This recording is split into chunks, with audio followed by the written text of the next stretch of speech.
आप सभी का स्वागत है आपके अपने official YouTube channel chalk and duster academy में एक बार फिर से। और आज आप लोगों के लिए एक मैं बहुत शानदार वीडियो लेके हाजिर हुआ हूँ जो मुझे काफ़ी दिनों से जो परेशान कर रही थी, और वो थे आपके क्वेरीज, वो थी आपके सवाल इस बात को लेके कि जो हमारा एग्ज़ाम होने वाला है DSSB उर्दू का, उसमें जो टीचिंग मैथोलॉजी के सवाल आएंगे, यानी कि शिक्षक या शिक्षण शास्त्र के जो सवाल आएंगे वो किस लेवल के आएंगे, या किस तरीके से आएंगे, या किस लैंग्वेज में आएंगे, क्या पैटर्न होगा, यानी कि XYZ बहुत सारे सवाल थे आप लोगों के मन में। तो उन्हीं सवालों के जवाबात लेके मैं आप लोगों के सामने हाजिर हुआ हूँ।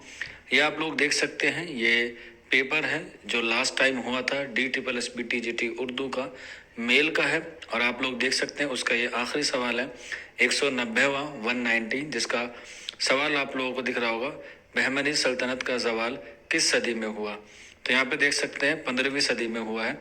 और जब हम लोग इस PDF को पूरा स्क्रॉल करते हैं तो आ जाता है टीचिंग मैथोलॉजी। यहाँ पर जो है वो आपको 10 क्वेश्चन जो वो दिखाई देंगे। यहाँ पर मेंशन भी किया हुआ है कि नंबर ऑफ क्वेश्चंस कितने हैं, 10 है। Number of questions to be attempt 10 करने हैं, और कितने नंबर मिलेंगे आपको उसका आपको जो है वो 10 नंबर जो है वो दिए जाएंगे। तो आप लोग इससे अंदाज़ा लगा सकते हैं कि आपके जो क्वेश्चंस आएंगे एग्ज़ाम में वो 10 आएंगे। और ये 10 क्वेश्चन कैसे होंगे आप लोग इस तरीके से देख सकते हैं। यहाँ पर जो है वो आपको एक क्वेश्चन जो है वो हिंदी में दिया गया है, और उसी का नीचे आप लोग देख सकते हैं यहाँ पर जो किस में दिया गया है, नीचे इंग्लिश में दिया गया है, यानी कि ऊपर हिंदी में है और नीचे की तरफ वो आपका इंग्लिश में है, यानी कि बाईलिंगुअल है। बाईलिंगुअल जो है वो आपको पेपर दिए गए हैं। उर्दू के हवाले से या उर्दू तदरीस के हवाले से इसमें जो है वो आपको एक भी क्वेश्चन जो है वो नहीं दिखाई देगा। मैं यहाँ पर आपको इसका पेपर का पूरा सॉल्यूशन भी करा के दिखाऊंगा। और अगर किसी बच्चे को प्रैक्टिस सेट चाहिए जिसमें टीचिंग एप्टीट्यूड के सवाल होंगे इसी तरह के, वो भी जो है वो हमसे ले सकता है। उसमें तकरीबन हमारे पास 500 क्वेश्चंस हैं जिसमें टीचिंग मैथोलॉजी के पूरे सवाल दिए गए हैं। आप अपना नाम, अपने स्टेट का नाम और टीचिंग मैथोलॉजी PDF लिख के आप व्हाट्सअप कर देंगे तो आपको इस नंबर पर मिल जाएगी 9045220432।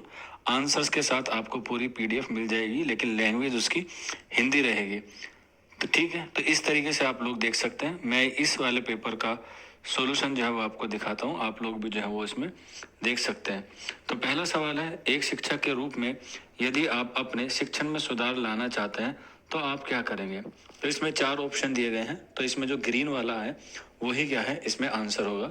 इसलिए 4 ऑप्शन जो है पढ़ना ज़रूरी नहीं है, क्योंकि इसमें आंसर जो है वो पहले से दिया गया है। वहीं इसका ही इंग्लिश वर्जन आप लोग देख सकते हैं।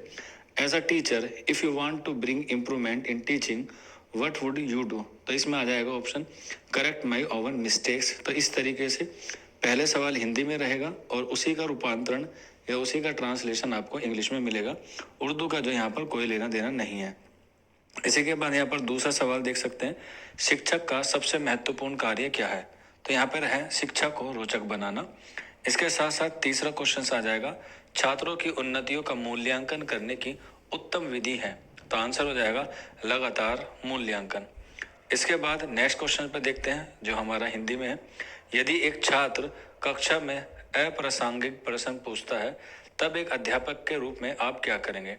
तो इसका आंसर हो जाएगा उस छात्र के प्रश्न का उत्तर कक्षा के बाद देने को कहेंगे। अगला सवाल है, नेक्स्ट क्वेश्चन है, मूल्यांकन उपकरण कौन सा नहीं है। तो प्रगति कार्ड मूल्यांकन उपकरण नहीं है। अगला क्वेश्चन है, सफल समावेश की जरूरत है किसमें, संवेदीकरण में। यहाँ पर आप लोग इसका इंग्लिश वर्जन भी जो है वो आप लोग नीचे देख सकते हैं या ऊपर की तरफ भी आपको मिल जाएगा। तो यहाँ पे आप देखें, यहाँ पे इंग्लिश वर्जन भी है और यहाँ पर हिंदी वर्जन भी है, दोनों ही सेम है। यदि एक बच्चा विफल होता है तो यह क्या इंगित करता है। ये इसका हिंदी में पूछा गया है। इसके ऊपर जो आप लोग देख सकते हैं ये इंग्लिश में, if a child fails what it indicates. तो यहाँ पर आ जाएगा सिस्टम हैज़ फेल्ड, यानी कि प्रणाली विफल हो गई है। अगला सवाल है, नेक्स्ट देखते हैं, शब्दार्थ विज्ञान किसका अध्ययन है। शब्द और उनके अर्थ का अध्ययन शब्दार्थ विज्ञान कहलाता है। अगला सवाल है, निम्न में से कौन सी पद्धतियां विषय वस्तु का विश्लेषण करने की क्षमता विकसित करने के लिए एक शिक्षण इच्छुक उम्मीदवार की सहायता करती है। तो इसका आंसर हो जाएगा प्रोग्राम किए गए निर्देश। अगला सवाल है और लास्ट सवाल है, क्योंकि 10 क्वेश्चन आते हैं। और अगला सवाल है हमारे पास, बच्चों के लिए निशुल्क और अनिवार्य शिक्षा का अधिकार अधिनियम किस वर्ष लागू किया गया? तो यहाँ पे आप लोग देख सकते हैं, आंसर हो जाएगा 2002। तो यहाँ पर आप लोग देख सकते हैं, यहाँ पर मैं आपको हाईलाइट करके दिखा देता हूँ।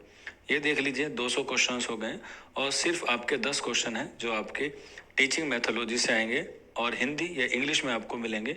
उर्दू से आपका जो है वो कोई ताल्लुक नहीं होगा, क्योंकि काफ़ी सारे बच्चे इसलिए डरे हुए हैं कि कहीं उनका एक एक नंबर जो है वो कम ना हो जाए। हालांकि एक एक नंबर जो है बहुत इंपॉर्टेंट होता है, बहुत ही इंपॉर्टेंट होता है। तो इसलिए आप लोग चोका इंडस्ट्रियल अकेडमी से जुड़े रहिएगा। इंशाअल्लाह आपको कोई आगे परेशानी नहीं होने दी जाएगी।